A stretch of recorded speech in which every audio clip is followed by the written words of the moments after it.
మీ business మా ప్రచారం. To advertise on I news YouTube channel సంప్రదించవలసిన నంబర్ 7842323399. ఏ నియోజకవర్గంలో లేని విధంగా అక్కడ కమిటెడ్ క్యాడర్ ఉంది. అక్కడ ఎమ్మెల్యే గెలిచారంటే రాష్ట్రంలో ఆ పార్టీ అధికారంలోకి వచ్చినట్టే. ఎప్పుడు ఎవరికి టికెట్ ఇచ్చినా గెలిపిస్తామన్న ధీమా అక్కడి క్యాడర్లో ఉంది. కానీ అలాంటి చోట ఒక యువ మహిళా నేత పార్టీకి తలనొప్పిగా మారారు. నేనే పార్టీ, నేనే లీడర్, నాకు నేనే హైకమాండ్ అన్నట్లున్న ఆమె తీరు పార్టీకి పెద్ద మైనస్ గా మారుతుంది. ప్రజాకర్షణ ఉందన్న ఒక్క ప్లస్ పాయింట్ తో ఆమె ఒంటెద్దు పోకడ పార్టీని పరేషాన్ చేస్తుంది. ఇంతకీ అదే పార్టీ, ఎవరా మహిళా నేత, ఏంటావిడ ఓవర్ కాన్ఫిడెన్స్?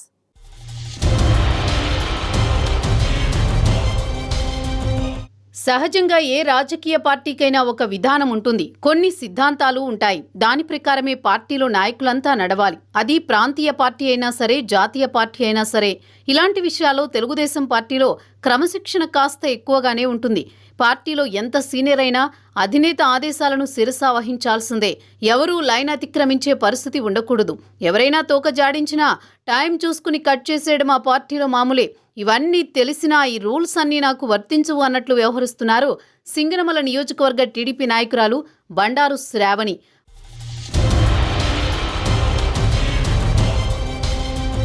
బండారు శ్రావణి ప్రత్యక్ష రాజకీయాలకు వచ్చి 5 ఏళ్లు మాత్రమే అయ్యింది. కానీ జిల్లాలో అతి కొద్ది కాలంలోనే గుర్తింపు తెచ్చుకున్న యువ మహిళా నాయకురాలిగా శ్రావణి నిలబడ్డారు. చాలామంది నేతలకు లేని జనాకర్షణ ఆమెకున్న ప్రత్యేకత. అది శ్రావణికి ఖచ్చితంగా ప్లస్ పాయింటే. కానీ ఆ క్రేజ్తోని ఆమె నా దారి రహదారి అంటున్నారు. 5 ఏళ్లుగా నేనే పార్టీ లీడర్ని అన్నట్లు వ్యవహరిస్తున్నారు. వాస్తవంగా 2019 ఎన్నికల దాకా సింగనమలలో యామిని బాల ఎమ్మెల్యేగా ఉన్నారు. సమంతకమణి కుటుంబానికి టీడీపీలో ఎక్కువ ప్రాధాన్యం ఉండేది. కానీ ఆ సమయంలో ఆమెపై ఉన్న వ్యతిరేకత కారణంగా యామిని బాలని కాదని బండారు శ్రావణికి టికెట్ ఇచ్చారు. అప్పటిదాకా చిన్న చిన్న సేవా కార్యక్రమాలతో నియోజకవర్గ ప్రజలకు దగ్గరయ్యే ప్రయత్నం చేసిన బండారు శ్రావణి ఒక్కసారిగా టీడీపీ అభ్యర్థిగా అసెంబ్లీ ఎన్నికల బరిలోకి దిగారు. వచ్చి రాగానే జనంలోకి బాగా దూసుకువెళ్లారు. ప్రజల నుంచి స్పందన కూడా బాగా వచ్చింది. సరిగ్గా ఇక్కడే ఆమె రూట్ సైడ్ ట్రాక్ పట్టింది.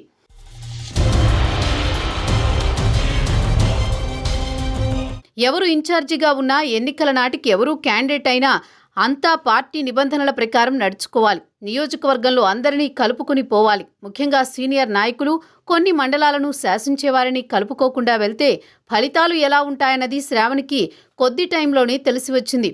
2019 ఎన్నికల్లో భారీ ఓట్ల తేడాతో ఆమె ఓటమికి అవే కారణాలుగా నిలిచాయి. శ్రావణికి జనంలో ఆదరణ బాగుంది. దీనిని ఎవరూ కాదనలేరు. కానీ ఎన్నికల్లో నెగ్గాలంటే నియోజకవర్గంలో లీడర్లంతా సహకరించాల్సి ఉంటుంది. ముఖ్యంగా పోల్ మేనేజ్మెంట్ తెలిసిన వారి అవసరం ఉంటుంది. కానీ శ్రావణికి ఆ ఎన్నికల్లో ఇవన్నీ మిస్ అయ్యాయి. కానీ ఓటమి నుంచి పాఠాలు నేర్చుకోవాల్సిన శ్రావణి ఆ ప్రయత్నం చేయలేదంటున్నారు సింగనమల తమ్ముళ్ళు.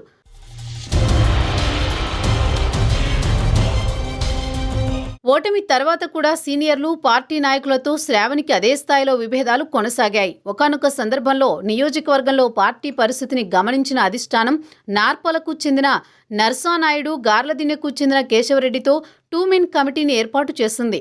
పార్టీ అదుపు తప్పకుండా చూడాలన్న ఉద్దేశంతో 2 మెన్ కమిటీ ఆధ్వర్యంలోనే ఏ కార్యక్రమమైనా జరగాల్సి ఉంటుందని ఆదేశించింది టీడీపీ అధిష్టానం. 2 మెన్ కమిటీ ఏర్పాటుతోనే సింగనమల టీడీపీకి ప్రత్యేకంగా ఇన్ఛార్జి ఎవరూ లేరని పరోక్షంగా తెలియజేసింది. కానీ ఎక్కడా దీనిని అధికారికంగా చెప్పలేదు. దీంతో నేను ఇన్ఛార్జీనే అంటూ బండారు శ్రావణి అదే దూకుడు కొనసాగిస్తున్నారు. పైగా అగ్రవర్ణాలకు చెందిన వారిని ఎస్సీ రిజర్వ్డ్ నియోజకవర్గంలో 2 మెన్ కమిటీగా ఏర్పాటు చేశారంటూ ఓ కొత్త వాదన తీసుకువచ్చారు. సింగనమలలో పార్టీకి ఇది బాగా మైనస్గా మారింది.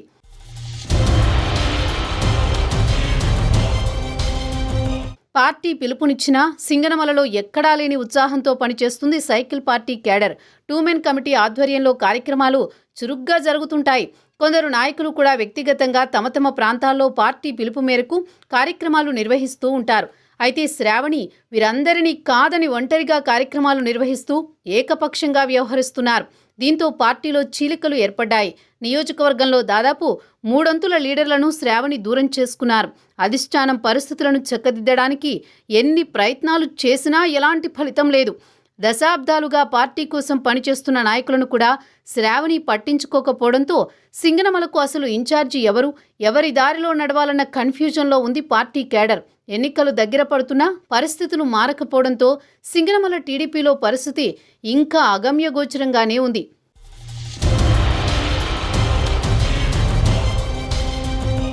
సింగనమలలో ఇటీవల చంద్రబాబు, లోకేష్ పర్యటనలో కూడా శ్రావణి వ్యవహరించిన తీరుపై తీవ్ర విమర్శలొచ్చాయి.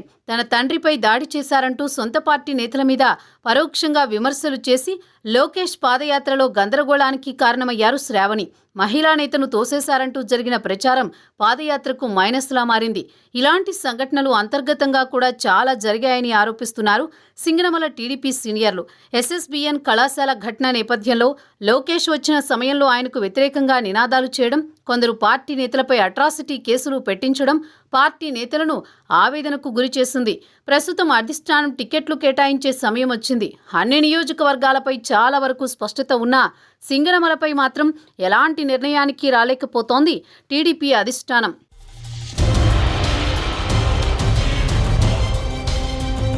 సింగనమల టీడీపీ టికెట్ కోసం చాలా మంది నాయకులు ప్రయత్నాలు చేస్తున్నారు. వీరిలో బండారు శ్రావణి ముందు వరుసలో ఉన్నారు. ఎంఎస్ రాజు, కంబంగిరి రాయుడు, ఇంకా ఒకరిద్దరు నేతలు పార్టీ టికెట్ కోసం ట్రై చేస్తున్నారు. బండారు శ్రావణికి జనాదరణ ఉన్నా అది ఓటు బ్యాంకుగా ఎంతవరకు టర్న్ అవుతుందో అర్థం కాని పరిస్థితి. ఇటీవల నిర్వహించిన సర్వేలు శ్రావణికే కొంతమేర అనుకూలంగా ఉన్నా సీనియర్లతో ఉన్న విభేదాలు ఖచ్చితంగా పార్టీని దెబ్బతీస్తాయని స్పష్టంగా అర్థమైంది. నియోజకవర్గంలో మండలాల నేతలంతా శ్రావణికి వ్యతిరేకంగా ఉన్నారని స్పష్టమైన సంకేతాలున్నాయి. ఎమ్మెల్యే కాకముందు ఆమె తీరు ఇలా ఉంటే రేపు గెలిచాక పరిస్థితి ఏమిటన్నదే సింగనమల లీడర్ల నుంచి వస్తున్న ప్రశ్న. మరి ఇప్పటికైనా అధిష్టానం నియోజకవర్గ లీడర్లతో శ్రావణికి సమన్వయం కుదురుస్తుందో లేదంటే తెరపైకి కొత్త అభ్యర్థిని తెస్తుందో చూడాలి.